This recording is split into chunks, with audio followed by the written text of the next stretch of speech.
Hey everyone, welcome to my channel Fiction Addiction. Here we are with a novel in the Empress, A Tale of Soul.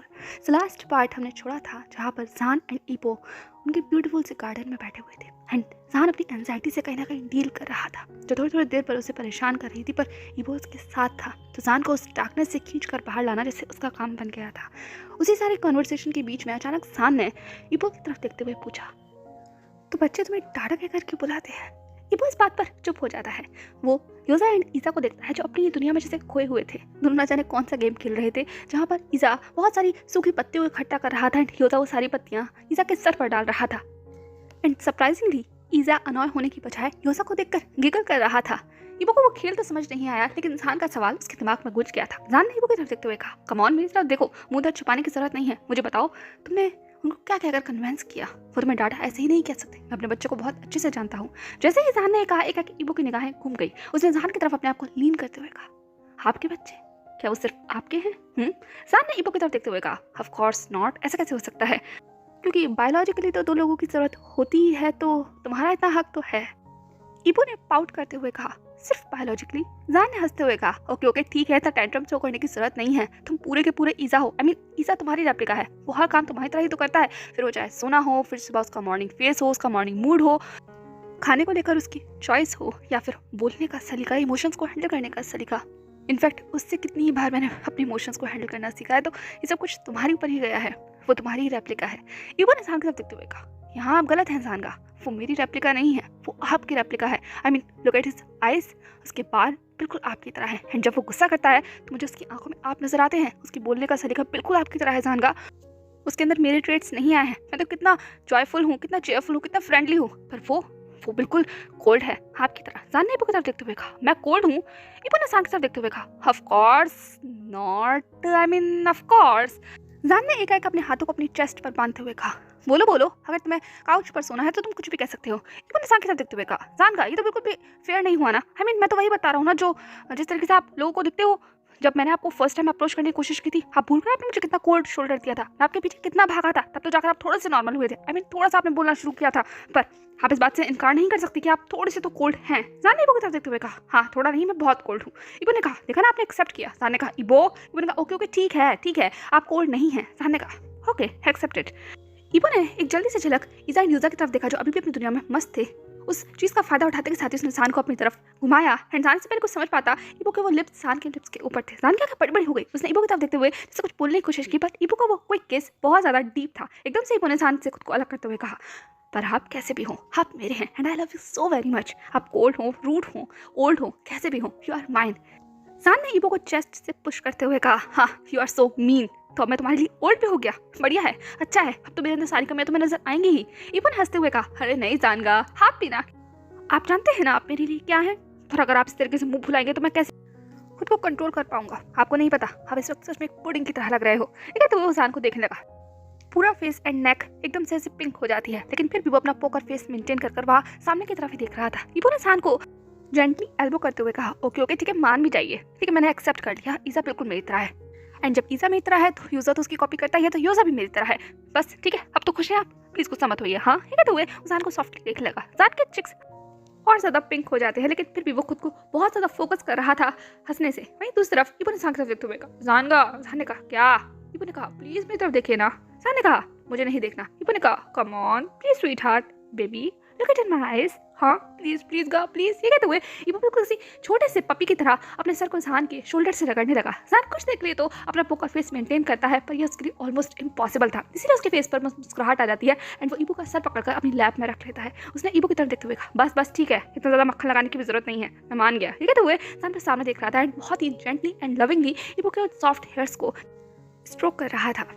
And जान की वो gentleness almost ईबो के heart को इस वक्त दुगनी speed से धड़का रही थी। ईबो ने अपनी आंखों को बंद कर लिया एंड वो उसे एंजॉय करने लगा। तभी जान ने कहा, मैं जानता हूँ तुम सवाल को घुमा रहे थे, मेरा सवाल अभी भी यही है कि तुमने बच्चों को कैसे कन्विंस किया? ईबो ने कहा, जान का छोड़िए भी ना, मैंने कैसे कन्विंस किया? जान ने कहा, ईबो ने कहा, ओके ओके ठीक है, तो first of all promise me कि आप गुस्सा नहीं करेंगे।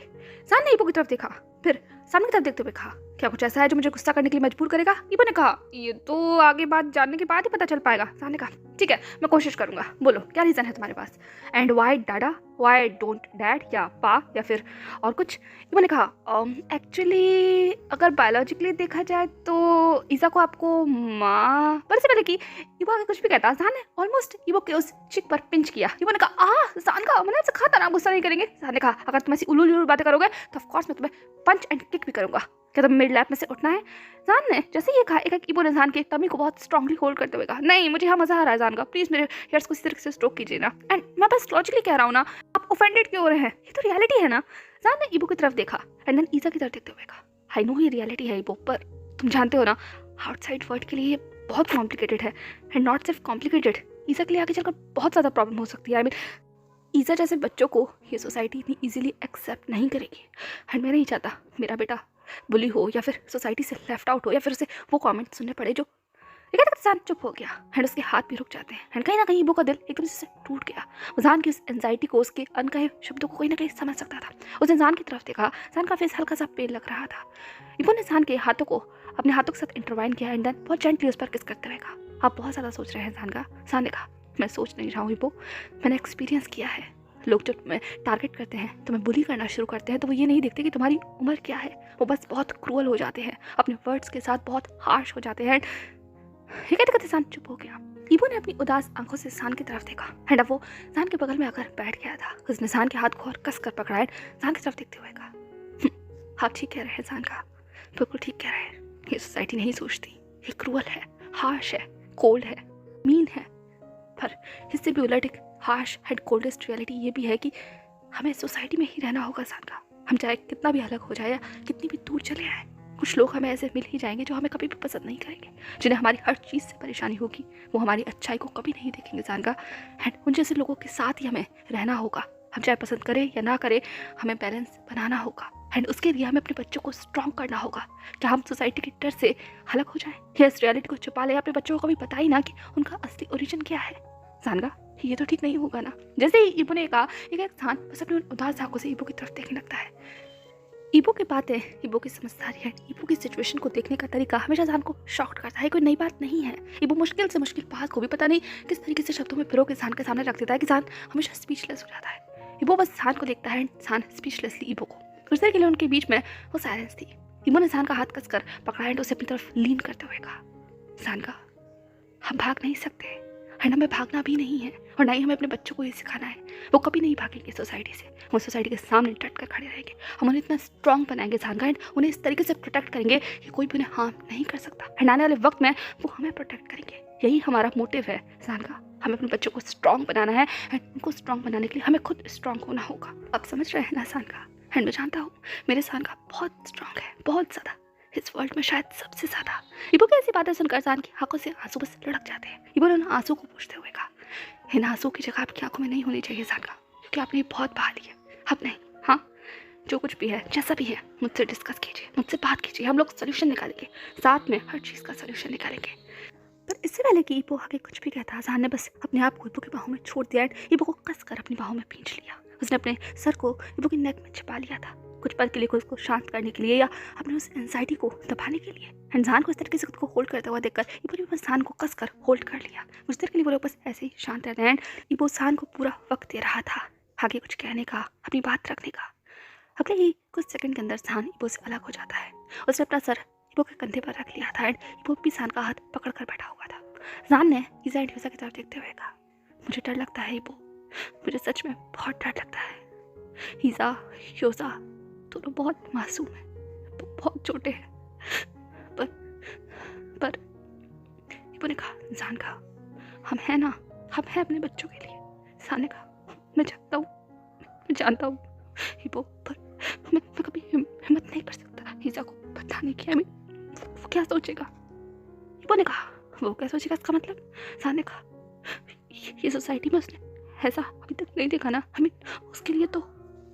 ईबो ने जान के हाथ को स्क्वीज करते हुए कहा, जान का, ईसा ने कुछ नहीं देखा, उसके लिए सोसाइटी क्या है? हाँ, उसके लिए क्या है सोसाइटी? कुछ भी नहीं, उसने कुछ नहीं देखा जान का। उसने बचपन से लेकर जब से अपनी आंखें खोली हैं सिर्फ एक इंसान को देखा है, उसी इंसान को वो अपनी माँ मानता है, अपना बाप मानता है, अपना दोस्त मानता है, अपनी दुनिया मानता है, अपना सब कुछ। वो एक ही इंसान को मानता है, एक ही इंसान को जानता है, एंड वो आप हैं। And you know that very well. Exactly आप उसकी दुनिया है जानका। His life revolves around you, and आप इस चीज़ को इनकार नहीं कर सकते। जो आप दुनिया उसे दिखाएंगे वो उसकी दुनिया बन जाएगी जानका। ईजा सीख रहा है, वो धीरे धीरे कर सब कुछ सीखेगा जानका। एंड हमारी ड्यूटी है ये कि हम उसे सिखाएं। क्या आप नहीं चाहते हमारे बच्चे को हमारी रियलिटी पता चले कि ये वो कुछ भी कहता सामने तुरंत वो हाथ कस कर पकड़ते हुएगा, नहीं वो please don't get me wrong. मैं चाहता हूँ, मैं सच में चाहता हूँ उसे बताना कि तुम उसकी क्या हो, बट बस मैं थोड़ा सा वो इंसान के होठों पर अपने हाथ रखते हुए कहा, काम डाउन, ओके। कोई जल्दी नहीं है इंसान का, कोई भी जल्दी नहीं है, हमारे पास बहुत वक्त है। आप जब भी कंफर्टेबल फील करें, जब भी आपको लगे कि आपको स्टेप आगे लेना चाहिए, आपको ईसा से बात करनी चाहिए, you just take the step. And आपको सपोर्ट करने के लिए जैसा भी आपको चाहिए, will always behind you to hold you, to support you, okay. You never be alone, क्योंकि मैं आपको कभी अकेला नहीं छोड़ूंगा। हिप्पो की सारी बातें सुनकर जान खुद को कंट्रोल नहीं कर सकता था। उसकी आंखों से आंसू निकल आए एंड वो बस रोने लगा। अपने मुंह पर अपना हाथ रखकर बस रो रहा था ताकि उसकी आवाज़ बाहर ना जाए, ईसा एंड यूसा के कानों तक ना पहुंचे। एंड जान को इस तरीके से रोता हुआ देखकर इबो ने बस जान को अपनी बाहों में छुपा लिया। इबो बस सामने की तरफ देखने लगा एंड उसके मन में सिर्फ ये ख्यालात चल रहे थे कि कितना मुश्किल होता है ना कभी कभी उस चीज़ को भी इस दुनिया के सामने एक्सेप्ट करना जो आपकी रियलिटी है, जिसे आप सबसे ज़्यादा प्यार करते हो। आप उस इंसान को ही इस भरी हुई दुनिया में थाम नहीं सकते। ये लोग क्या कहेंगे, लोग आपके बारे में क्या देखेंगे, क्या सोचेंगे, यही सब कुछ आपके दिमाग में चलता रहता है। एंड यही सब कुछ चलते हुए आप उन लाइफ को, उस मोमेंट को, उस रिलेशनशिप को भी इंजॉय नहीं कर सकते जो आपका अपना खुद का है, जो आपको खुशी देता है। आप उसे तक इंजॉय नहीं कर सकते चुनिंदा उन कुछ लोगों के डर से जो आपको देखकर कभी खुश नहीं होंगे, या जो आपको देखकर बातें बनाएंगे, या जिस निगाहों से वो आपको देखेंगे। वो ख्याल ही आपको बस रोकने के लिए, थामने के लिए, एंड आपकी जितनी भी खुशी है उसे कम्प्लीटली आपकी ज़िंदगी से गायब करने के लिए काफ़ी है। कितनी क्रुएलिटी है ना, सच में कितनी क्रुएलिटी है। इंसान आज़ाद होकर भी आज़ाद नहीं है। कुछ लोग अपनी सोच के गुलाम हैं, कुछ इस सोसाइटी के गुलाम हैं, कुछ ये कहते वो अपनी सोच में जैसे ही डूब रहा था एक इंसान ने वो देखते हुए कहा, आई एम सॉरी, मेरे पैकेज ख़त्म ही नहीं होते ना, है ना, एंड मैं तुम्हें भी बस अपने सारे मैस में घसीटता रहता हूँ। इबो ने इंसान की तरफ देखते हुए कहा, जानगा क्या फिर से शुरू करने वाले?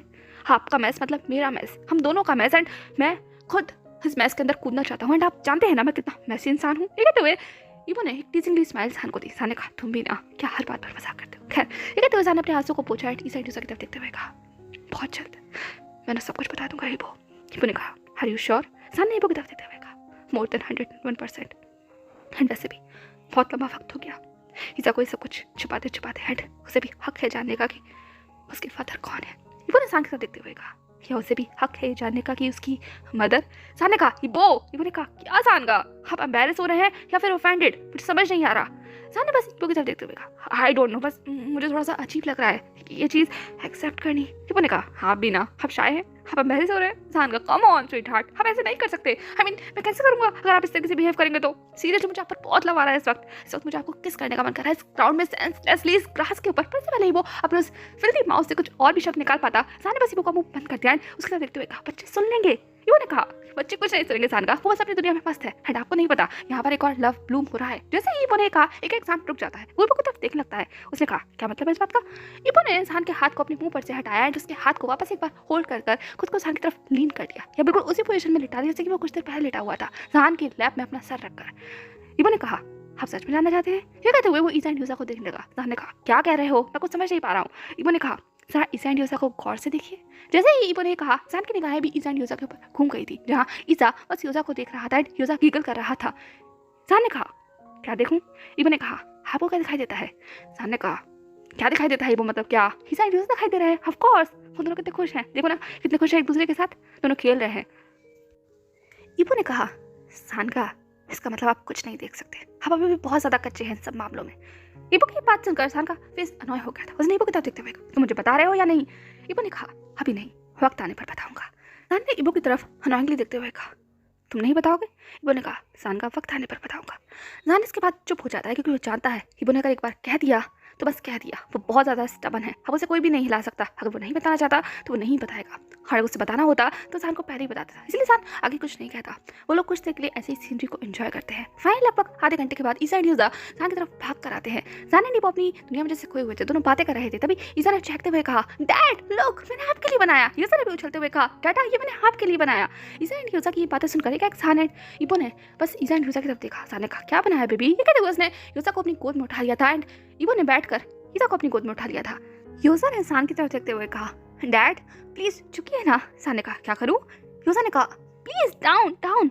ये कहते हुए वो इशारे करने लगा। जान ने यूजा को कंफ्यूजन में देखा, देन ईसा को देखा, देन वापस से उसने अपना सर हल्का सा झुका लिया था। समझ तो नहीं आ रहा था ये दोनों बच्चे क्या करना चाहते हैं, लेकिन जो भी करना चाहते हैं।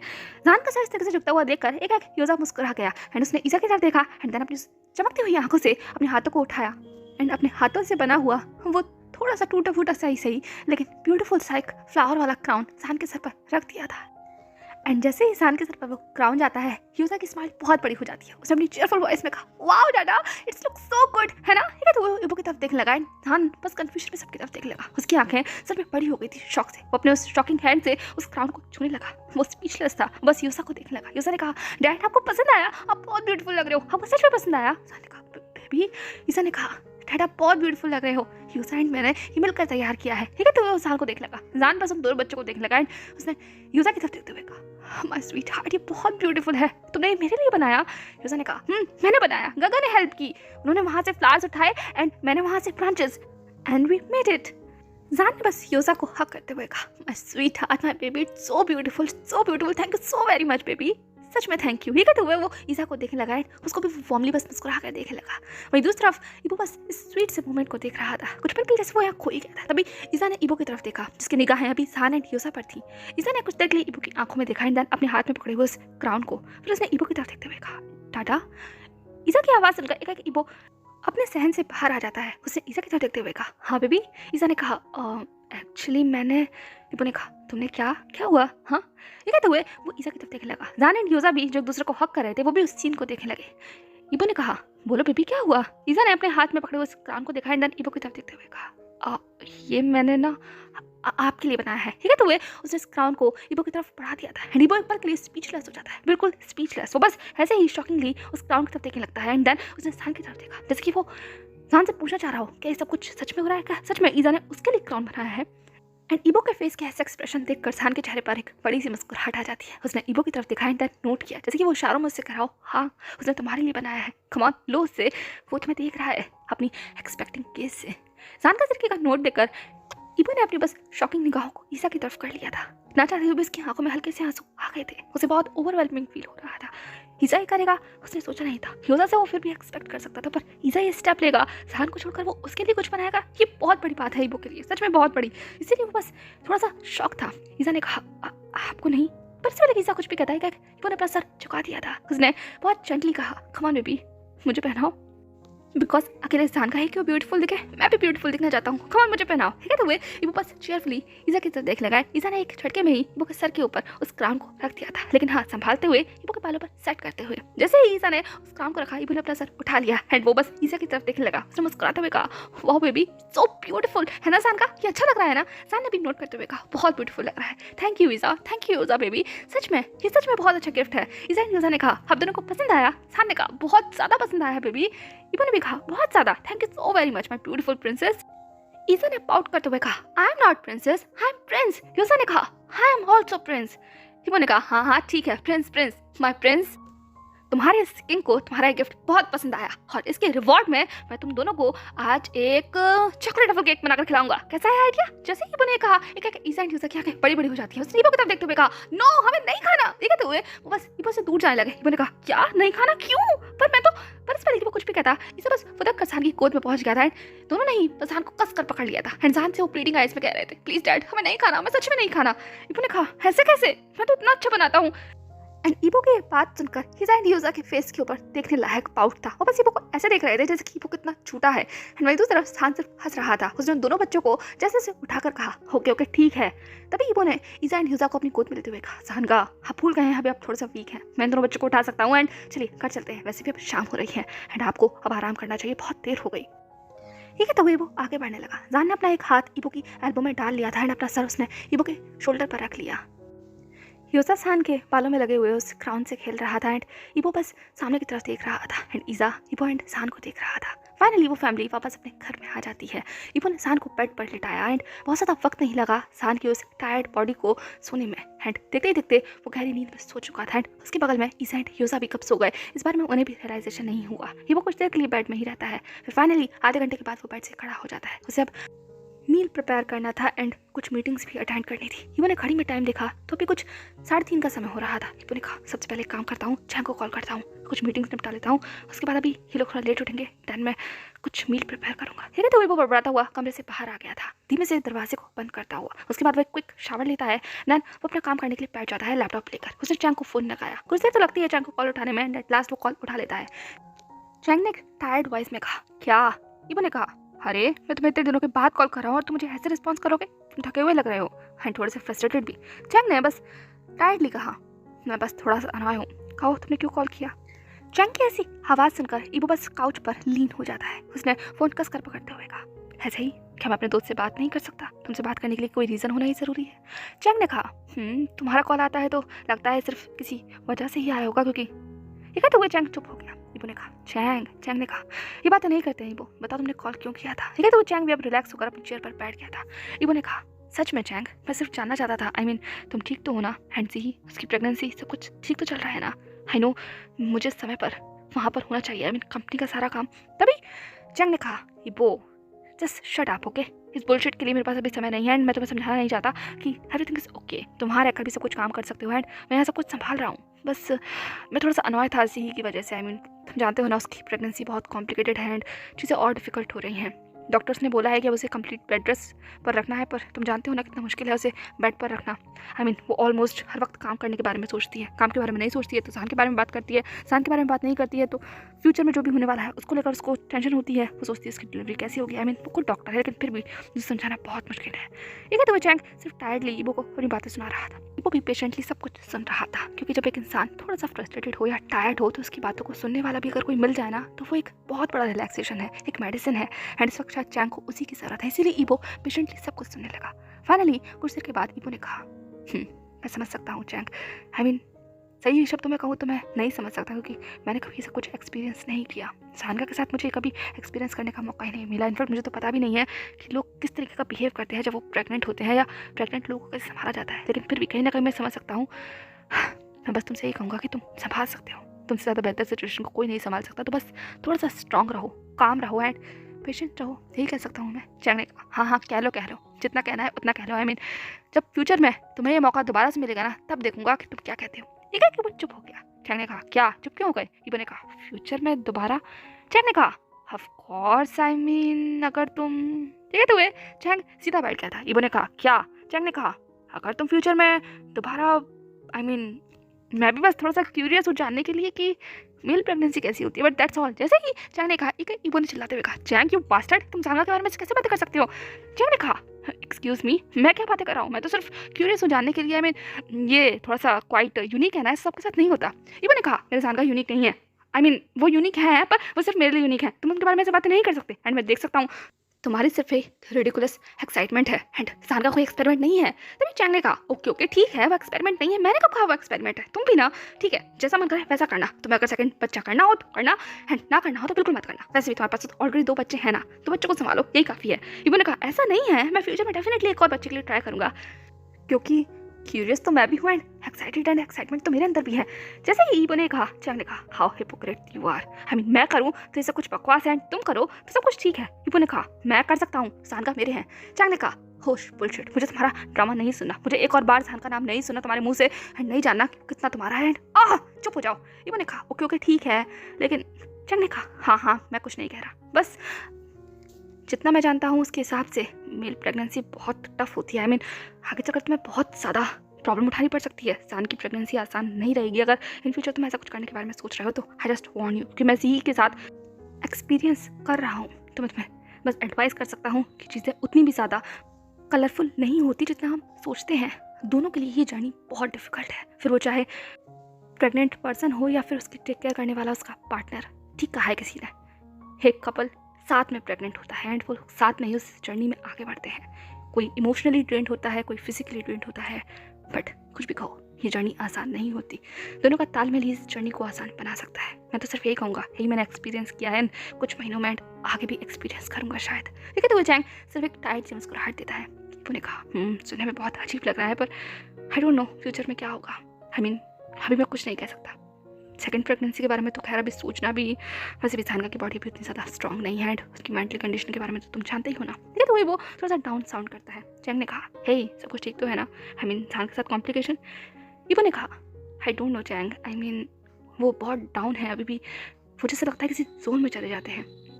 एंड कुछ पल के लिए एक बार फिर से मुझे उन आंखों में वही सान नजर आता है जो मुझे सबसे पहले नजर आया था। आई मीन एक डेड पर्सन, उनकी वो आंखें। पर फिर भी मैं सानका को वापस लेकर आता हूँ। उन अंधेरे में मैंने वापस जाने नहीं दूंगा Chang, as I promised you. मैं उन्हें वापस लेकर आऊँगा। चैंग ने कहा मैं समझ सकता हूँ एंड तुम ये कर सकते हो वो, आई नो यू वेल। क्योंकि एक बार लान मांगी वो जो ठान लेता है वो ठान लेता है। एंड शाहजहान के पास अच्छे दिन आने वाले हैं, मैं तो यही कह सकता हूँ। ठीक है, तो वो चैंग चकल करने लगा। इबो ने कहा हाँ वो तो आने ही वाले हैं। खैर और बताओ क्या चल रहा है? आई मीन वो डील फाइनलाइज हुई? इसके बाद वो लोग बिजनेस की कुछ देर के लिए बातें करते हैं।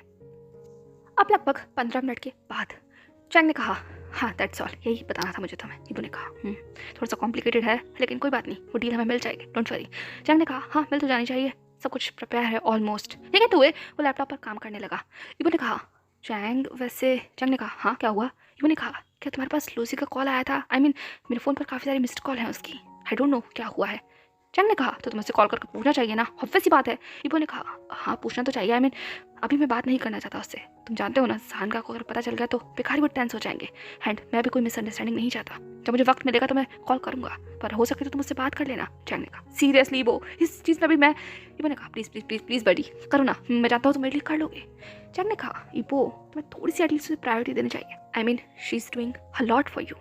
एक चैंग के मुंह से बात सुनकर इबो की पकड़ उसके फोन पर टाइट हो जाती है। उसने थोड़ी सी ऑकवर्ड सी मुस्कुराहट देते हुए कहा हो आज सूरज कहाँ से निकला है? आई मीन चैंग जो हमेशा से लूसी का पोस्ट करता था वो आज उसकी तारीफ कर रहा है। चैंग ने कहा डोंट बी रिडिकुलस, तुम जानते हो मैं क्या कहना चाहता हूँ। मैं कभी भी उसे पसंद नहीं करता था, एक अलग बात है, पर इतने सालों में जिस तरीके से वो तुम्हारे साथ खड़ी हुई है, नो डाउट उसका पर्सपेक्टिव रियली चेंज हो रहा है एंड कहीं ना कहीं मैं उस पर तरस खाता हूँ। सिर्फ यही है जो मैं उसके लिए फील करता हूँ आज के टाइम में। आई मीन उसके पास जो लव है वो एक अनरिक्वायर्ड लव है एंड मुझे नहीं लगता वो कभी भी फुलफिल हो पाएगा, क्योंकि तुम उसे वो चीज़ कभी नहीं दोगे एंड वो तुम्हारे बगैर कैसे आगे बढ़ेगी आई डोंट नो।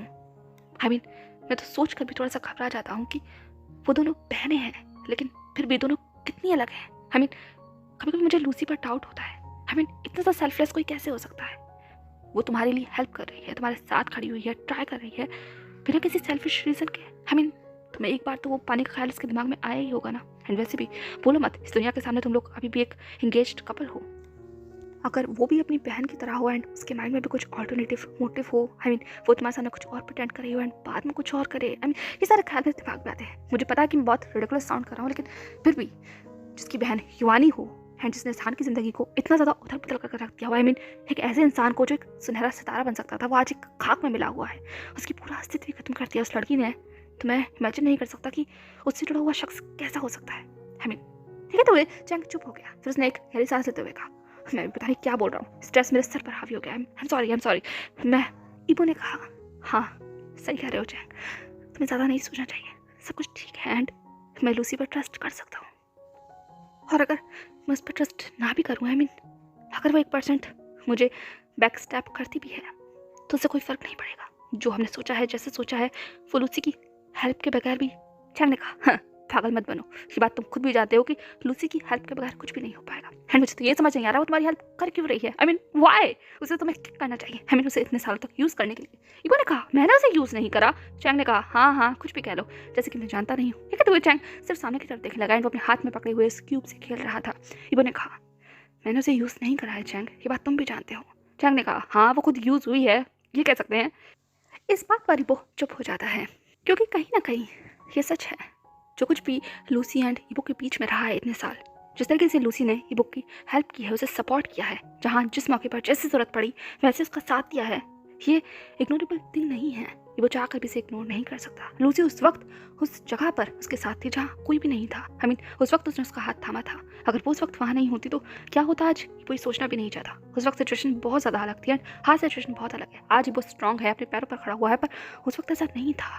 तो अनडाउटेबली वो एक डेप्थ में है लूसी के एंड वो शायद हमेशा रहेगा। एंड जो कुछ भी उसने लूसी के साथ किया है वो लूसी के उस लव को कभी लौटा नहीं पाया। इस चीज़ का उसके अंदर गिल्ट है, पर वो उसमें क्या कर सकता है, वो सच में इसमें कुछ नहीं कर सकता। वो चाह कर भी अपनी ज़िंदगी में सान के अलावा किसी और को नहीं देख सकता। इस वक्त वो उस दोराहे पर खड़ा हुआ है, अपने बारे में सोच रहा है। लूसी की फीलिंग को जानते हुए भी वो लूसी को खुद से दूर नहीं कर रहा। वो जानता है लूसी हर्ट हो रही है, लूसी हर्ट होगी। जब ये सब कुछ खत्म हो जाएगा, वो सान के साथ सेटल्ड हो जाएगा, उसके साथ शादी कर लेगा, अपनी फैमिली बना लेगा। तब जब उसे लूसी की ज़रूरत नहीं होगी, तभी वो जानता है लूसी हर्ट होगी। जैसा चैंग ने कहा, वो उसे यूज़ कर रहा है अपने सेल्फिश मोटिव के लिए, सेल्फिश रीज़न के लिए वो उसे इस्तेमाल कर रहा है एंड वो उसके फीलिंग्स के बारे में बिल्कुल भी नहीं सोच रहा। एंड लूसी भी शायद पागल है जो सब कुछ कर रही है, पता नहीं वो क्यों कर रही है।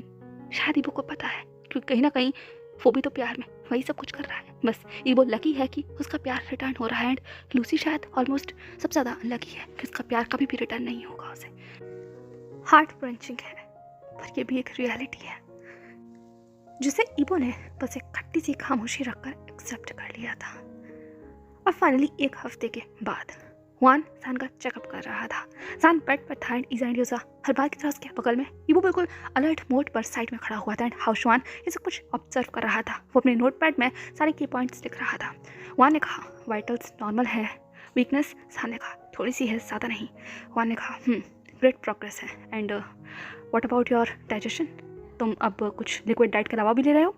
सान ने खुलकर ईबो की तरफ देखा एंड उसने सिर्फ मुंह बनाते हुए कहा, ये तो आप अपने इस वॉच डॉग से पूछिए ना जिससे आप यहाँ मेरे पहरेदारी के लिए छोड़कर गए हैं। ये तो सान ईबो को घूर रहा था। ईबो ने सिर्फ सान की तरफ देखा, वान की तरफ देखते हुए कहा, गा देखिए ना ये ऐसे ही टेंट्रम थ्रो कर रहे हैं। जान ने कहा, मैं टेंट्रम थ्रो नहीं कर रहा हूँ, पर तुम्हें खुद अपना वो सूप भी कर देना चाहिए, वो कितना यक है। ठीक है तुम्हें जान सच में बच्चों की तरह बिहेव कर रहा था एंड उसे देखकर ईज़ा एंड यूज़ा सिर्फ गिगल कर रहे थे। जान ने उन दोनों की तरफ घूर कर देखा, वो दोनों चुप हो जाते हैं। हाउशवान ने पूरी फैमिली मोमेंट को देखकर सिर्फ मुस्कुरा रहा था एंड वान ने अपना सर झटकते हुए कहा, ओके ओके ठीक है, ये काम करते हैं जान, धीरे धीरे स्लोली प्रोग्रेस स्टार्ट करते हैं। मैं समझ सकता हूँ वो सूप बहुत ज़्यादा यक हो सकता है, क्योंकि ठीक है। तो उसने ईबो की तरफ देखा, इंसान की तरफ, फिर उसने कहा ओके ठीक है, तो एक काम करते हैं, आज से थोड़ा थोड़ा डाइट खाना शुरू करूँ, थोड़ा एंड वॉक ज़्यादा करना। जान ने कहा ऑलमोस्ट मैं डेली 1 घंटा वॉक करता हूँ। वान ने कहा 1 घंटा मॉर्निंग में, 1 घंटा शाम को एंड 1 घंटा डायरेक्ट लंच करने के बाद। जान ने कहा आपको नहीं लगता वान का आप कुछ ज़्यादा ही क्रूअल हो रहे हैं। वान ने कहा कम ऑन जान, तुम खुद एक डॉक्टर हो। जैसे ही वान ने कहा, एक सान के चेहरे पर जो मुस्कुराहट थी वजह से कहीं फीकी पड़ गई, उसकी आंखें एकदम से उदास हो गई एंड ईबो भी बस अपनी मुट्ठियां भींच लेता है। वान को रियलाइज होता है कि उसने क्या कह दिया, इसलिए वो भी चुप हो जाता है। जान एंड ईबो की तरफ देखने लगता है। जान ने एकदम से इस माहौल को टेंस होते हुए महसूस किया, तो उसने मुस्कुराते हुए कहा, हाँ वान का आपको शायद अपने आप को अपडेट करना चाहिए, मैं डॉक्टर हूँ नहीं था एंड हूँ में बहुत फ़र्क है एंड मैं समझ गया आप जो भी कह रहे हैं, मैं उसको अच्छे से फॉलो करूँगा, डोंट वरी, आपको कोई भी शिकायत का मौका नहीं मिलेगा। ठीक है तो इंसान बिल्कुल ऐसे बिहेव कर रहा था जैसे कि सब कुछ नॉर्मल है, लेकिन उसके उलट माहौल ऑलरेडी बदल चुका था। इसके अलावा कोई कुछ भी नहीं कहता। इसके बाद वान और ज़्यादा डिटेल चेकअप करता है, कुछ और सवाल जवाब होते हैं, डाइट डिस्कस की जाती है। देन हम लगभग 15 मिनट के बाद वान ने जान की तरफ देखते हुए कहा, सब कुछ ठीक है, ऑलमोस्ट सब कुछ ठीक है। उन्होंने कहा ऑलमोस्ट, इसका मतलब अभी भी कोई चीज़ कम है। वान ने कहा ऐसा नहीं है, मतलब मेरे कहने का वो मतलब नहीं है, प्रोग्रेस स्लो रहेगी, जैसा कि मैं तुमसे पहले ही कहा था। इतने लंबे टाइम के बाद कोई इंसान अगर कोमा से उठता है तो धीरे धीरे ये चीज़ें आगे बढ़ती हैं। अभी तो 1 हफ्ता हुआ है, बट 1 हफ्ते में अच्छी प्रोग्रेस है, तो इट्स अ ग्रेट रिजल्ट। इसके बाद उसने बच्चों की तरफ देखते हुए कहा, कम ऑन चिल्ड्रंस, जाओ अब डैड के साथ बाहर खेलो, मुझे तुम्हारे दूसरे डैड के साथ कुछ इंपॉर्टेंट बात करनी है। जैसे ही वान ने कहा, एक ईज़ा एंड यूज़ा बस कंफ्यूजन में ईबो को एंड जान को देखने लगते हैं। तभी यूज़ा ने कहा, वान uncle you are wrong, dad is dad and डाडा इज डाडा, he is not dad, he is डाडा। ये कहते हुए वो बस कंफ्यूजन में हुआन की तरफ देखने लगा। वहीं हुआन अपनी हंसी को रोकने की कोशिश कर रहा था, तो उसने ईबो की तरफ देखा है, जान की तरफ देखते हुए कहा, दोनों को नहीं लगता कि तुम्हें इस कंफ्यूजन को जल्द से जल्द दूर करना चाहिए। ठीक है तो वो जान ईबो को एक लुक दे रहा था। ईबो ने कहा हाँ हम कर लेंगे हुआन का, डोंट वरी, चलो बच्चों उठो, बेड से उठो, अंकल को कुछ बात करनी है डैड से, हम लोग बाहर खेलते हैं। हाँ ठीक है तो उसने दोनों को अपनी गोद में उठा लिया था। पर रूम से बाहर जाने से पहले उसने हुआन की तरफ देखते हुए कहा, कुछ घबराने वाली बात तो नहीं है ना, आप लोग हम सब लोग को बाहर क्यों भेज रहे हैं। हुआन ने कहा अरे ऐसा कुछ नहीं है, बस मैं सिर्फ जान से कुछ पर्सनल क्वेश्चंस पूछना चाहता हूँ and I don't think so कि बच्चों के सामने ये पूछना कंफर्टेबल होगा। तुम्हें नहीं लगता। ठीक है तो वो ईज़ा एंड यूज़ा को देखने लगे जो उन दोनों को ही घूर रहे थे। ईबो ने उन दोनों की तरफ देखा, जान की तरफ देखा, हुआन की तरफ देखते हुए कहा, हाँ ये ठीक है, लेकिन हुआन ने कहा बाद में तुम जान से पूछ सकते हो, ऐसा कुछ भी मैं पर्सनल नहीं पूछने वाला, it's just like patient and doctor conversation. तो नहीं आए, ये कहते हुए उसने गेट की तरफ इशारा किया। ईबो ने सिर्फ हुआन को एक लुक दिया, देन अनमने से नोट किया एंड फिर बच्चे को लेकर वो कमरे से बाहर निकल गया था। अब हुआन की निगाहें सान के ऊपर आकर ठहर गई थी। वहीं दूसरी तरफ सान भी अभी गेट की तरफ देख रहा था, वो भी हुआन की तरफ देखना शुरू कर देता है। हुआन ने कहा ओके चलो तो कुछ पर्सनल सवाल पूछ ही लेते हैं। ये कहते हुए वो सान को देखने लगा। सान ने कहा क्या हुआन का क्या पर्सनल, कम ऑन पूछ सकते हैं आप कुछ भी। ये कहते हुए सान अपने आप को ठीक करने लगा। हुआन ने कहा ओके तो let's start with your mental health. जैसे ही हुआन ने कहा एक सान रुक जाता है। उसकी मुट्ठियाँ हल्की सी बिछी थी एंड उसके चेहरे का जो रिफ्लेक्शन था वो भी थोड़ा सा चेंज हुआ था। हुआन बहुत कीनली सब नोट कर रहा था, पर सान वॉज अ शार्प माइंड, तो उसको ज़्यादा समझना इतना आसान नहीं है। अगले सेकंड सान का फेस नॉर्मल हो जाता है। हुआन की तरफ देखते हुए कहा मेरी मेंटल हेल्थ, उसे क्या होना है, सब कुछ पहले जैसा ही है। जैसे ही सान ने इस शब्द का इस्तेमाल किया, हुआन ने कहा पहले जैसा ही। सान ने कहा आई मीन सब कुछ ठीक है हुआन का, पहले से बेहतर है, मैं अच्छा महसूस कर रहा हूँ, खुश हूँ, I am really happy. Hwan ने कहा ये मैटर नहीं करता सान, मैटर करता है कि तुम अंदर से क्या फील कर रहे हो। सान ने हुआन की तरफ देखते हुए कहा वही तो मैंने कहा, मैं खुश हूँ एंड यही मैं फील कर रहा हूँ। हुआन ने कहा दोनों अलग बातें हैं इंसान, तुम दिखा रहे हो एंड फील क्या कर रहे हो, बोथ आर डिफरेंट थिंग्स। सान ने कहा हुआन का अब आप यहाँ पर मेरी थेरेपी शुरू मत कर दीजिएगा, आपकी वाइफ ही काफ़ी है। लेकिन वो सान बस एक अनोइंगली लुक हुआन को देता है। हाउसवान भी अब बगल में आकर बैठ जाता है। उसने हुआन की तरफ देखते हुए कहा क्या मैं बाहर जाऊँ। हुआन ने कहा हाँ ये ठीक रहेगा, मुझे थोड़ी देर सान से अकेले में बात करनी है। जैसे ही हुआन ने कहा सान ने कहा अरे इसकी कोई पैसे पहले की सान आगे कुछ भी कह पाता। हुआन ने एक लुक सान को दिया, इसके बाद सान चुप हो जाता है एंड हाउसवान गेट के बाहर आ जाता है। ईबो ने हाउसवान की तरफ देखते हुए कहा तुम भी बाहर आ गए। हाउसवान ने कहा तुम तो जानते ही हो ना हुआन का को प्रोफेशनलिज्म बहुत प्यारा है एंड वो डॉक्टर हैं तो डॉक्टर हैं, फिर उनके लिए कोई भी दोस्त या भाई मायने नहीं रखता। ठीक है तो वो हाउसवान सिर्फ ईबो को देख लगा, ईबो उस गेट की तरफ देखने लगा जो बंद था। सान ने कहा पूछिए क्या पूछना चाहते हैं। हुआन ने कहा क्या तुम्हें अभी भी आवाज़ें सुनाई दे रही हैं। सान ने कहा हाँ। हुआन ने कहा पहले जैसी। सान ने कहा नहीं, ईबो की आवाज़ अब ज़्यादा सुनाई देती है। आई मीन जब भी मैं अपनी उस डीप थिंकिंग में चाहता हूँ ईबो मुझे खींच लेता है, वो बस जैसे माइंड मेरा डाइवर्ट कर देता है एंड उसके बाद वो आवाज़ें रुक जाती हैं, थम जाती हैं। हुआन ने कहा तो ये एक बेटर स्टेप है सान, तुम्हें नहीं लगता। सान ने कहा बेटर हो सकता है, पर इससे तो मैं ईबो के ऊपर और ज़्यादा डिपेंडेबल हो जाऊँगा। डोंट यू थिंक मैं उसके ऊपर बर्डन बन जाऊँगा। जैसे ही सान ने इन दो शब्दों का इस्तेमाल किया, हुआन समझ गया था कि सान इस वक्त बहुत स्ट्रगल कर रहा है, उसका माइंड जितना अच्छा प्रिटेंड कर रहा है उतना है नहीं। हुआन ने एक गहरी सांस लेते हुए कहा सान तुम लोग एक कपल हो, पार्टनर्स हो, तुम्हारा एक फ्यूचर है। एंड मैंने अभी ईबो से सुना, उसने कहा कि तुम उसके फियांसे हो, तो डेफिनेटली बात है he want to marry you, आगे चलकर तुम लोग हस्बैंड्स बनोगे। तो बर्डन एंड डिपेंडेंसी जैसा कुछ नहीं है सान, कपल्स एक दूसरे पर डिपेंडेबल होते हैं जब भी उनका रिलेशनशिप आगे बढ़ता है।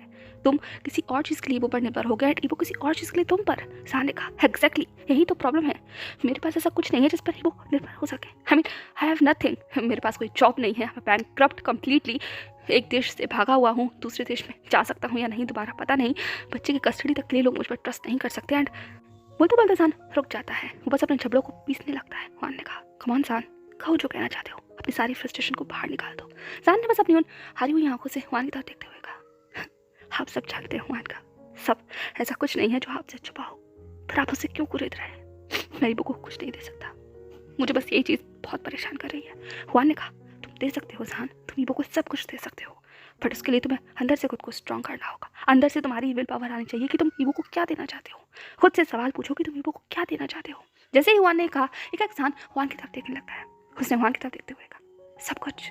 हुआन ने कहा तो इस सब कुछ में क्या तुम्हें नहीं लगता कि तुम्हें मेहनत करनी होगी, तुम्हें खुद से आगे चलना होगा, सब कुछ फेस करना होगा सान, तुम्हें फेस करना होगा, तब तुम ईबो को सब कुछ दे पाओगे। हाँ।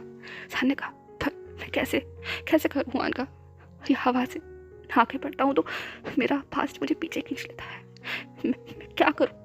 मैंने जैसे तैसे कर यूएस में वो पोस्टमार्टम वाली, पर आप जानते हैं ना मेरी डिग्रीज के बगैर मैं कुछ नहीं हूँ, इसके अलावा मुझे और कुछ आता भी नहीं है, मैं कहाँ अपनी स्किल्स यूज़ करूँ, आई don't no, I really don't know. Hwan ने कहा तो सान तुमने जहाँ सब कुछ छोड़ा था उसको वापस से स्टार्ट करने के बारे में क्या सोचा है। जैसे ही हुआन ने कहा सान ने कहा आप मजाक कर रहे हैं ना, बहुत लंबा वक्त गुजर चुका है एंड मुझे से इंसान को उस फील्ड में कौन आने देगा, हर चीज़ का एक वक्त होता है, टाइम होता है एंड मेरा वक्त गुजर चुका है। जैसे ही इंसान ने कहा हुआन ने सान के हाथ पर हाथ रखते हुए कहा कुछ नहीं गुजरा है सान, फिर से तुम एक नई शुरुआत कर सकते हो, अपने पैरों पर फिर से खड़ा हो सकते हो। उसके लिए बस तुम्हें अपने आप को स्ट्रॉन्ग करना होगा and will start with zero. You are a sharp mind, एक साल में ही तुम बहुत कुछ कवर कर लोगे। आई बिलीव यू सान, मैं तुम्हें ऑब्जर्व किया है एंड मैं अपनी रिकमेंडेशन तुम्हें दूंगा, आई मीन मैं तुम्हें सपोर्ट करूंगा। शायद तुम भूले नहीं हो I am your mentor and मेरी रिस्पॉन्सिबिलिटी बनती है अपने हर परफेक्ट डॉक्टर को आगे लेकर आने की। जान ने हुआन के साथ देखते हुए कहा पर मैं इतना बर्बाद हूँ, आई मीन मैं इतना मेस्ड हूँ कि मैं आपको अपने मेस्ट में घसीट लूँगा। लोग एक बार फिर से आपसे सवाल पूछेंगे एंड वो सब कुछ फिर से शुरू हो जाएगा। हुआनगा, मैं नहीं चाहता लोग आपके ऊपर सवाल उठाएं एंड आपको क्वेश्चन करें। I don't want that. मैं आप किसी को ट्रबल में डालना नहीं चाहता। मैं जैसा हूँ वैसा ठीक हूँ। मैं कुछ और सोचूंगा। बहुत सारी चीज़ें हैं, बहुत कुछ है जो मैं कर सकता हूँ। पर एक इंसान चुप हो गया। हुआन ने कहा, पर तुम करना नहीं चाहते। सान, मेडिसिन, मेडिकल एंड ये पूरी फील्ड तुम्हारे लिए है। तुम इसके लिए बने हो। तुम्हारा दिल ये करना चाहता है, इसके अलावा तुम कुछ और नहीं कर पाओगे। इसीलिए तो चाइना से भागने के बाद भी तुमने यूएस में कोई और काम नहीं ढूंढा। यदि तुम्हारे खून में है, तुम उसी के लिए बने हो। वहाँ पर तुम्हारे मेंटोर से मिला, सैम, यही नाम है ना उसका। जैसे ही हुआन ने सैम का जिक्र किया है, इंसान बस हुआन को कंफ्यूजन में शॉक में देखने लगता है। हुआन ने कहा, इतना भी क्या कंफ्यूज होने की जरूरत है। वो are my special case and don't forget that मेरी वाइफ का भी स्पेशल केस हो। तुम तो तुम्हारे बारे में तो बात होती ही रहती है। तो हुआन ने एक लंबी सांस ली। हुआन ने कहा, आई डोंट नो, मैंने सब चीज़ के बारे में नहीं सोचा। हुआन ने कहा, नहीं सोचा तो सोचो सान। अपने दिमाग को इस जगह लगाओ, तब सब कुछ शायद शांत हो जाए। या कोशिश करो इस दलदल से बाहर निकलने की, क्योंकि जब तक तुम कोशिश नहीं करोगे कोई और तुम्हें बाहर नहीं निकाल पाएगा। वो भी एक हद तक ही कोशिश कर सकता है। यू नो ना, अगर तुम फर्स्ट स्टेप लोगे देन वो आगे स्टेप बढ़ा सकता है। अगर तुम अपनी जगह से हिलोगे ही नहीं तो कोई कितनी भी कोशिश कर ले तुम्हें वहाँ से बाहर नहीं लेकर आ पाएगा। सान, मैंने पहले भी तुमसे यही डिस्कस किया है एंड एक बार मैं फिर कर रहा हूँ।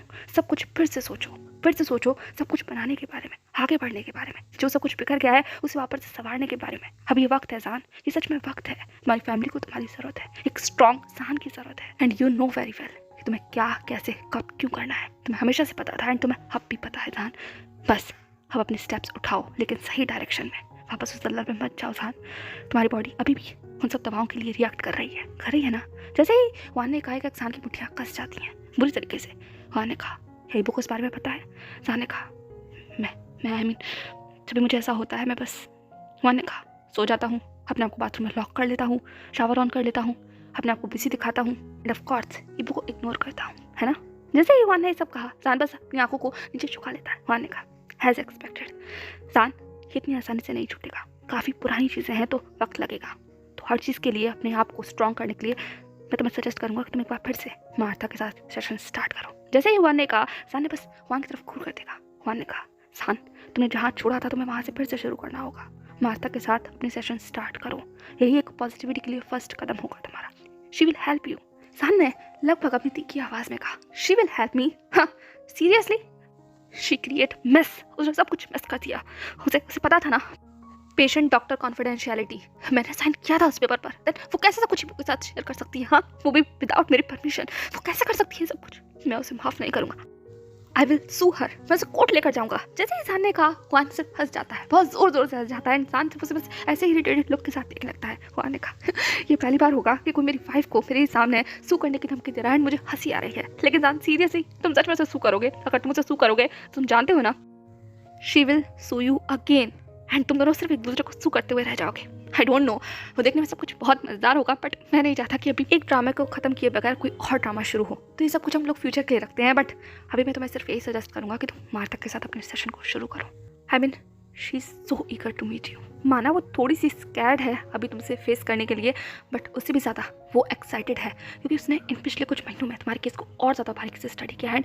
उसके पास कुछ और टेक्निक्स हैं जिसे वो तुम पर इम्प्लाई करना चाहती है। तो ठीक है, तो हुआन चुप हो जाता है। जान ने कहा, हाँ, वो डरी हुई है। सीरियसली हुआन का, मुझे लगता है आप दो गलत वर्ड एक इंसान के लिए इस्तेमाल कर रहे हो। मार्था एंड डरा हुआ कभी एक साथ एक सेंटेंस में नहीं आ सकते। तो जान ने अपना मुंह मोड़ लिया था। हुआन ने सिर्फ हंसते हुए कहा, जान तुम भी ना, खैर मैं तुम्हें सिर्फ एक सजेशन दे रहा हूँ, बाकी चॉइस इज योर्स। कुछ भी करने के लिए तुम प्रेशराइज नहीं हो। जैसा चाहो वैसा अपनी ज़िंदगी को तुम मोल्ड कर सकते हो। ओके, ठीक है। तो हुआन खड़ा हो जाता है। जान ने कुछ देर के लिए अपनी चुप्पी को ऐसे ही बरकरार रखा। हुआन अपने सारे सामान को अपने ब्रीफ केस में रख रहा था। तभी एक जान ने हुआन की तरफ मुड़ते हुए कहा, हुआन एकदम से रुक जाता है देते हुए कहा, जान ने कहा, ये हेल्प करेगा ना? जान का ये डरा हुआ सवाल सुनकर एक हुआन के फेस पर एक वार्म मुस्कुराहट आ जाती है। वो इस स्टूल पर बैठ जाता है। उसने जान की तरफ देखते हुए कहा, जान तुम जानते हो ना, हमारी पूरी बॉडी को कंट्रोल करने वाला सिर्फ एक ही चीज़ है एंड वो है हमारा ब्रेन। एंड उसको कमांड देने वाला हमारा हार्ट है। तो अगर तुम इन दोनों के बीच में बैलेंस बिठा लेते हो तो ऐसा कुछ नहीं है जो तुम ना कर सको। अपने माइंड को प्रिपेयर करो, अपने हार्ट को बोलो कि वो क्या करना चाहता है, डिसीजन लो जान एंड आगे बढ़ो। बहुत सारे लोग हैं जो तुम्हें सपोर्ट करने के लिए, तुम्हारे साथ कदम से कदम मिलाकर चलने के लिए तैयार है। सिर्फ एक बार मौका दो, सबको मौका दो तुम्हारी हेल्प करने का। जान you are in good hand. You know ना, सब लोग तुमसे बहुत प्यार करते हैं। जान इस बात पर सिर्फ अपनी निगाहों को झुका लेता है। वो जानता है, वो सब कुछ जानता है, लेकिन फिर पता नहीं कि उसका मन शान चुप था। वन ने कहा टेक योर टाइम। हाँ ठीक है। तो उसने शान के शोल्डर पर हल्के से पैट किया एंड वो अपना सारा सामान लेकर फाइनली रूम से बाहर आ जाता है, शान को वही अपनी सोच में डिसीजन लेने के लिए अकेला छोड़कर। जैसे ही वान बाहर आया, ईबो ने एकदम से वान को देखते हुए कहा सब कुछ ठीक तो है ना? वान ने कहा हाँ हाँ इजी इजी सब कुछ ठीक है सर, थोड़ा सा टाइम दिया है, थोड़ा टाइम तुम भी दो से। ईबो ने कहा टाइम पर किस चीज़ के लिए? वान ने कहा वापस से मार्ता के साथ अपनी सेशन शुरू करने के लिए। जैसे ही वान ने कहा एक ईबो के आगे बड़ी हो जाती है। उसने वान को देखते हुए कहा फिर से। वान ने कहा ये ज़रूरी है ईबो शान को वहाँ से बाहर निकालने के लिए, वरना शान के माइंड में क्या चल रहा है हम कभी नहीं समझ पाएंगे, तो ये ज़रूरी है, बहुत ज़रूरी। ईबो बस डर जाता है। वान ने ईबो के कंधे पर हाथ रखते हुए कहा सब कुछ ठीक होगा, सब कुछ बस ठीक होने की शुरुआत है, हमें आगे बढ़ना है, शान को आगे लेकर जाना है, तुम जानते हो ना। ठीक है। वान चुप हो जाता है, ईबो सिर्फ उसे देखने लगता है।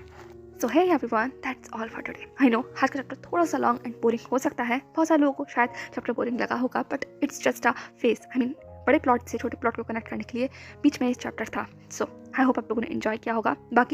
बाकी अब वो लोग इस वीडियो को स्किप कर सकते हैं जो लोग मेंबरशिप में इंटरेस्टेड नहीं हैं।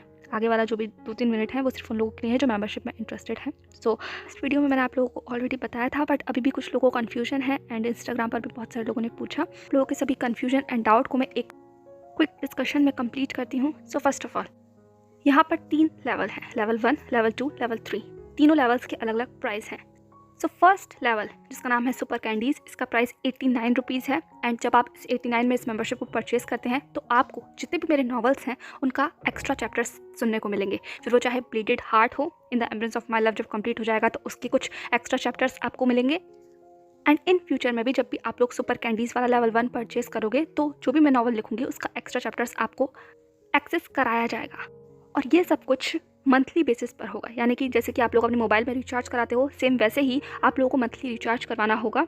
और ये हम क्रिएटर्स के हाथ में नहीं होता इसको सेट करना। आई मीन ये यूट्यूब ही हम लोग को सेट कर देता है और ये मंथली वाइज ही होता है, इसमें हम लोग कुछ नहीं कर सकते। इसीलिए मैं भी आप लोगों को सिर्फ मंथली एक्सेस ही प्रोवाइड करवा सकती हूँ। बाकी सेकेंड अब आते हैं सेकेंड लेवल पर। लेवल 2 में आपको लेवल 1 के यानी कि सुपर कैंडीज़ के जितने भी बेनिफिट्स हैं वो मिलेंगे, प्लस इंक्लूड में आपको इन फ्यूचर मेरी कुछ वीडियोस बाकी बचे हुए सब्सक्राइबर से पहले ही प्रोवाइड करा दी जाएंगी। जैसे कि मान लीजिए मैंने कोई नया नॉवल शुरू किया एंड उसमें हम लोग किसी बहुत क्रूशियल पॉइंट पर हैं जहाँ पर एक क्लिफ हैंगर पर मैंने चैप्टर को या स्टोरी को रोक दिया है क्योंकि किसी वजह से वीडियो ज़्यादा बड़ा हो गया है या फिर मुझे कल वीडियो शेयर करना है डेली बेसिस के उसमें देखा जाए, पर कुछ लोग कल का भी आज ही सुनना चाहते हैं। तो उन केसेस में या उस सिचुएशन में मैं उन लोगों को पहले ही वो वीडियो प्रोवाइड करा दूँगी, यानी कि जो अगले आने वाले चैप्टर्स होंगे वो उन्हें प्रोवाइड करा दूँगी। तो वो लोग थोड़ा सा आगे होंगे story. But let me clear you again, हम ऑथर्स के माइंड में स्टोरी होती है लेकिन कभी कभी प्लॉट ना ब्लैंक हो जाता है एंड इस प्लॉट को करेक्टली बिठाने के लिए थोड़ा सा वक्त लग जाता है, तो कभी कभी वीडियोस डिले हो जाती हैं। तो इसके लिए आप लोग मुझे अननेसेसरली प्रेशराइज नहीं करेंगे कि हम लोगों ने मेंबरशिप ली है तो आप लोगों को डेली ही मैं वीडियो प्रोवाइड कराऊं, लेकिन जब भी मैं प्रोवाइड कराऊंगी आपको कुछ एक्स्ट्रा चैप्टर का एक्सेस होगा। इन केस मैं ज़्यादा दिन की छुट्टियां लेती हूं बीच में तो मैं कोशिश करूंगी कि मैं आप लोगों के साथ 1 शॉट शेयर करूं जो कि ऑलमोस्ट 1.5-2 घंटे की वीडियो हुआ करेंगे, यानी कि एक ही वीडियो में मैं पूरा फैन फिक्शन एक्सप्लेन करूँगी आपको। सो ऑलमोस्ट 1 मंथ में 3 to 4 1 शॉट मैं आप लोग के साथ शेयर करूँगी। नेक्स्ट 4 हैं एंड मिनिमम कितने भी हो सकते हैं 1 2 3 4 ओके। पर 1 शॉट की जो क्वांटिटी होगी वो जब ज़्यादा होगी जब मैं जो अपने करंट नॉवल के कुछ चैप्टर्स को आप लोगों को एक्सेस नहीं करा पाऊँगी, मतलब कुछ ज़्यादा चैप्टर एक्सेस नहीं करा पाऊँगी, उस मोमेंट में मैं लोग आप लोगों के साथ 1 शॉट ज़्यादा शेयर करूँगी। क्योंकि कभी कभी प्लॉट को सोचने में एंड क्रिएट करने में थोड़ा सा वक्त लग जाता है सोचने के अंदर, तो आई होप आप लोग समझेंगे इस बात को, ठीक है।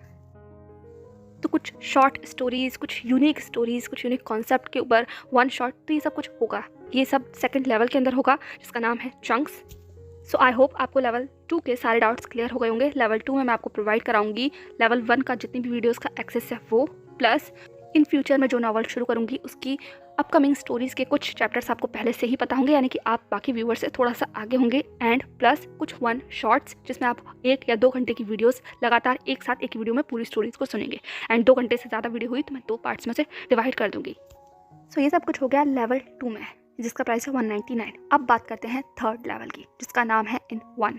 मैंने लास्ट पार्ट में इससे डिस्कस नहीं किया था तो मैं यहाँ डिस्कस कर देती हूँ क्योंकि मुझसे बहुत से लोग कह रहे थे कि मुझे लेवल 3 भी बता देना चाहिए, क्या पता कुछ लोग इंटरेस्टेड हों तो। So first of all it's cost 399 and इस 399 में सबसे पहले आपको बाकी लेवल 1 लेवल 2 का एक्सेस प्रोवाइड होगा। इसके साथ जो आपको मिलेगा, सबसे पहले वी आर वांगशन फैन, एंड हम लोग जब वांगशन को देखते हैं तो ऑटोमेटिकली हमारे माइंड में भी बहुत सारी स्टोरीज अपने आप ही पनपने लगती हैं, लेकिन बहुत सारे लोगों के पास अपॉर्चुनिटी नहीं होती कि वो उनको वीडियो में कन्वर्ट कर सकें, या फिर बहुत सारे लोग थोड़ा हेजिटेट होते हैं इस तरीके से वीडियो बनाने में, तो वो सारे आइडियाज़ उनके माइंड में ही रह जाते हैं। तो इस लेवल 3 में मैं आप सब लोगों को ये अपॉर्चुनिटी देती हूँ कि आप लोग अपनी स्टोरीज़ मेरे साथ शेयर कर सकते हैं। हम लोग आइडियाज़ डिस्कस करेंगे। आप लोग इंस्टाग्राम पर मुझे अपने आइडियाज़ भेजिए and I will give my voice to your words. And in case हम लोग के पास 2-3 स्टोरीज एक साथ लाइंड अप हो जाती हैं तो हम लोग पोल करा लेंगे, एंड जिसकी स्टोरीज को ज़्यादा वोट मिलेंगे हम लोग उन्हें प्रेफरेंस देंगे। लेकिन मैं सबकी स्टोरी एक्सप्लेन करूँगी, नो डाउट। अगर मुझे कुछ चेंज करना होगा तो वो भी मैं चेंज कर लूँगी आप लोगों की परमिशन से। बट इसमें एक रिस्ट्रिक्शन ये है, अभी तक आप लोगों को 1 साल हो गया होगा मेरी स्टोरीज़ को सुनते सुनते, एंड यू नो मैं किस तरीके की स्टोरी एक्सप्लेन करती हूँ एंड मैं किस लेवल तक स्टोरी एक्सप्लेन करती हूँ। कोई ज़्यादा इंटीमेसी वाले सीन मैं जिस तरीके से एक्सप्लेन करती हूँ मैं वैसे ही एक्सप्लेन करूँगी। तो बस अपनी स्टोरीज़ को भेजते वक्त थोड़ा सा इस चीज़ का ख्याल रखिएगा। अब ये तो हुआ एक फैसिलिटी 399 में। अब दूसरी बात, हम लोग वांगशन फ़ैन हैं, इट मीन्स कहीं ना कहीं हम लोग BL फ़ैन हैं। एंड कभी कभी जब BL दिमाग में आता है तो मेरा मन करता है कि मैं कभी कुछ अपने खुद के कैरेक्टर्स इन्वेंट करूं। आई मीन जान एंड ईबो से अलग कोई और नाम के साथ स्टोरी क्रिएट करूं, कुछ यूनिक स्टोरी, हट के स्टोरी। कुछ ऐसी स्टोरीज़ होते हैं, कुछ ऐसे प्लॉट्स होते हैं जो मैं जान एंड ईबो के साथ मतलब आई मीन उनके नाम को लेकर इस्तेमाल नहीं करना चाहती। वैसे तो मैंने हमेशा से आप लोगों को बोला है अपने नॉवेल्स में कि मैं जान एंड ईबो का नाम इस्तेमाल करती हूँ, बट उनका रियल लाइफ जो आइडल्स हैं उनसे कोई भी लेना देना नहीं है, उनकी ज़िंदगी से बिल्कुल भी लेना देना नहीं है, एंड मैं उनको कभी भी अपने वर्क से डिसरिस्पेक्ट नहीं करना चाहती। इसीलिए मैंने अब तक जितने भी नॉवेल्स शेयर किए हैं उसमें मैं पूरी कोशिश करती हूँ कि जितना हो सके मैं जान एंड ईबो के कैरेक्टर को बहुत रिस्पेक्टफुल वे में शो करूँ, क्योंकि कहीं ना कहीं जितना भी हम लोग बोल रहे कि हम लोग रियल लाइफ से बहुत अलग हैं जान एंड ईबो से, लेकिन फिर भी जब हम उनके नाम को इस्तेमाल करते हैं तो एज अ ऑथर ये हमारी ड्यूटी बनती है कि हम लोग उनको रिस्पेक्ट प्रोवाइड करें एंड अपने किसी भी वर्ड से किसी भी कैरेक्टर को उनको डेवलप कर उनकी डिसरिस्पेक्ट ना करें। मैं अब किसी भी ऑथर के बारे में नहीं बोल रही हूँ, मैं जस्ट आप लोगों के साथ अपनी इमेजिनेशन शेयर कर रही हूँ। मतलब जिस तरीके से मैं सोचती हूँ मैं सिर्फ आप लोगों के साथ वो थिंकिंग शेयर कर रही हूँ। तो मैं बस चाहती हूँ कि जब भी कुछ अलग हमें शेयर करना हो, आई मीन जैसे मैं आपको एग्जांपल देती हूँ, if you want to face a cheating partner circumstances और अ शेयर ट्रांस स्टोरीज और भी बहुत सारे रिलेशनशिप, यू नो ना LGBT की कम्युनिटी कितनी बड़ी है और उसमें कितनी सारी वेराइटीज़ हो सकती है, क्या क्या डिफ़िकल्टीज़ हो सकती हैं, उन सबसे रिलेटेड जो भी नॉवेल्स होते हैं, उन सबसे रिलेटेड जो भी BLs हो सकते हैं, तो उन सब को लेकर एक न्यू स्टोरी क्रिएट करना। एंड उन सब सर्कमस्टेंसेस में मैं बस अपने रियल आइडल्स का नाम इस्तेमाल नहीं करना चाहती। केस में मैं नॉवेल्स में कुछ न्यू नाम इंट्रोड्यूस करूँ या एक अलग ही कैरेक्टर डेवलप करूँ। कहने को तो हम लोग जान एंड ईबो नाम इस्तेमाल करते हैं, पर हर एक नॉवल में उनका कैरेक्टर बिल्कुल अलग होता है। बट फिर भी कभी कभी ऐसी सिचुएशंस आती हैं या ऐसे कोई पॉइंट्स आते हैं जहाँ हम उस नाम को इस्तेमाल कर भी वो सिचुएशन रिसाइड नहीं कर सकते। स्पेशली मैं, जैसे बहुत सारे लोग टॉक्सिक नॉवल शेयर करते हैं जिसमें ईबो को बहुत ज़्यादा टॉक्सिक दिखा देते हैं। जान एंड ईबो के रिलेशनशिप में शुगर बेबी और शुगर डैडी वाला जो कॉन्सेप्ट होता है उससे रिलेटेड जो नॉवेल्स होते हैं या फिर क्रॉस बॉडी वाले जो नॉवेल्स होते हैं, इस तरीके के नॉवेल्स में मैं अपने रियल आइडल्स का नाम इस्तेमाल नहीं करना चाहती। हाँ, हम वांगशन इस्तेमाल कर सकते हैं उन जैसे नॉवल में, आई मीन वांगशन नेम इस्तेमाल कर सकते हैं, लेकिन फिर भी वांगशन को मैं सिर्फ हिस्टोरिकल नॉवल में ज़्यादा प्रेफर करती हूँ। मुझे वो वाली फील ना हिस्टोरिकल नॉवल के साथ शेयर करने में ही आती है जब मैं लानवांग जी और विंग का नाम इस्तेमाल करती हूँ। मॉडर्न फैन फिक्शन में उनका नाम इस्तेमाल करना पता नहीं क्यों मुझे वो वाली फील नहीं आ पाती, एंड इसीलिए मैं लिख नहीं पाती मॉडर्न नॉवल्स उन नेम से। चाहती हूँ कि मैं अपने राइटिंग में थोड़ा सा एक्सपेरिमेंट करूँ, थोड़ा उन्हें एक्सपोजर दूँ एंड न्यू कैरेक्टर्स खुद डेवलप करूँ अपने नॉवल के। So that's all. ये एक पॉइंट मैंने सोचा है। तो जो आप लोग इस 3rd लेवल में जो लोग परचेस करेंगे उन लोगों को कुछ मेरे ऐसे नॉवेल्स भी देखने को मिलेंगे जिसमें कम्प्लीटली एक अलग जो रियलिटी होगी उसको प्रेजेंट किया जाएगा। LGBT की कम्युनिटी की जो डिफ़िकल्टीज़ होती है, जो रियल डिफ़िकल्टीज़ होती हैं वो लोग फेस करते हैं, तो उनको रिलेटेड कुछ कॉन्सेप्ट्स पे लेकर हमारे नॉवल होंगे। स्टार्टिंग में मैं बहुत ज़्यादा बड़े नॉवेल्स शेयर नहीं करूँगी, अप्रॉक्स 5, 10, 12, 20 ये कुछ पार्ट्स रहा करेंगे। एंड फर्स्ट मैं कोशिश करूँगी कि मैं बहुत छोटे ही रखूँ, तो अगर आप लोग का इंटरेस्ट डेवलप होगा देन मैं उन नॉवेल्स को बढ़ा दूँगी या फिर बड़ा कर दूँगी। नहीं तो स्टार्टिंग में बहुत क्रिस्प, शॉर्ट एंड ब्रीफ रखूँगी। बट आप लोग इस बात पर ट्रस्ट कर सकते हैं, पूरी के मामले में मैं आप लोगों को डिसअपॉइंट नहीं करूँगी। मैं पूरी कोशिश करूँगी कि आपको वो स्टोरीज़ भी उतनी ही पसंद आए जितनी हमारी वांगशंस पसंद आई थी। लेकिन फिर भी बहुत से लोग सिर्फ वांगशन सुनना पसंद करते हैं, इसीलिए मैं सिर्फ ये कह रही हूँ कि 399 बहुत सारे लोगों के लिए नहीं है। जो लोगों को पसंद होगा उन्हीं के साथ मैं उनको शेयर करूँगी। आई मीन जिनको BL पसंद है एंड जिनको मेरी राइटिंग पसंद है उन्हीं के लिए है 399। एंड जो लोग चाहते हैं कि वो लोग अपनी राइटिंग्स को शेयर करें एंड मेरी वॉइस में सुने तो उनके लिए भी है 399। एंड हाँ, अक्सर मेरे बहुत सारे लोग जो इंस्टाग्राम पर मुझसे कनेक्टेड हैं, वो पूछते हैं मुझसे मेरी स्टोरीज़ के बारे में। आई मीन मुझे कहाँ से ये आइडिया आता है एंड जब मैं स्टोरी राइट करती हूँ तो क्या कॉन्सेप्ट दिमाग में रहता है, तो उससे रिलेटेड भी हम लोग बात कर सकते हैं। आई मीन कुछ टॉक आपस में जिसमें आपके सवाल होंगे एंड मेरे जवाब होंगे, तो हम लोग छोटा सा ग्रुप क्रिएट कर सकते हैं। तो ये सब कुछ 399 में होगा, दैट्स ऑल इन 399। एंड इसके अलावा भी जो लोग मुझे सपोर्ट करना चाहते हैं वो भी 399 परचेस कर सकते हैं। बाकी अगर मुझे और कोई आइडिया सूझता है या आप लोगों के पास कोई आइडिया हो तो डेफिनेटली मेरे साथ शेयर कर सकते हैं, वो लोग हम 399 के अंदर एडजस्ट कर लेंगे। सो ये सब कुछ था मेंबरशिप के बारे में। आई होप मैंने आपको सारे डाउट्स को क्लियर कर दिए होंगे। सिर्फ ये है कि जो लोग फर्स्ट खरीदते हैं उसे सिर्फ फर्स्ट के एडवांटेजेस मिलेंगे, जो लोग सेकंड खरीदते हैं उसे सेकंड के साथ फर्स्ट का भी एडवांटेज मिलेगा, एंड जो लोग थर्ड खरीदते हैं उसे फर्स्ट सेकंड थर्ड तीनों का एडवांटेज मिलेगा। तो दैट्स ऑल। आई होप मैंने आप लोगों को ज़्यादा डिस्टर्ब ना किया हो। सो इसके अलावा भी अगर कोई डाउट हो तो डेफिनेटली अब मुझे कमेंट सेक्शन में पूछ लेना। बाकी अपकमिंग वीक में मैं ब्लीडेड हार्ट का एपिलॉग शेयर करना शुरू करूँगी। ऑलमोस्ट तैयार हैं 2-3 पार्ट्स, तो देखते हैं आगे आने वाले वीक में मैं आपके साथ ब्लीडेड हार्ट शेयर करूँगी। ठीक है, बाकी मिलते हैं नेक्स्ट पार्ट में। तक के लिए बाय।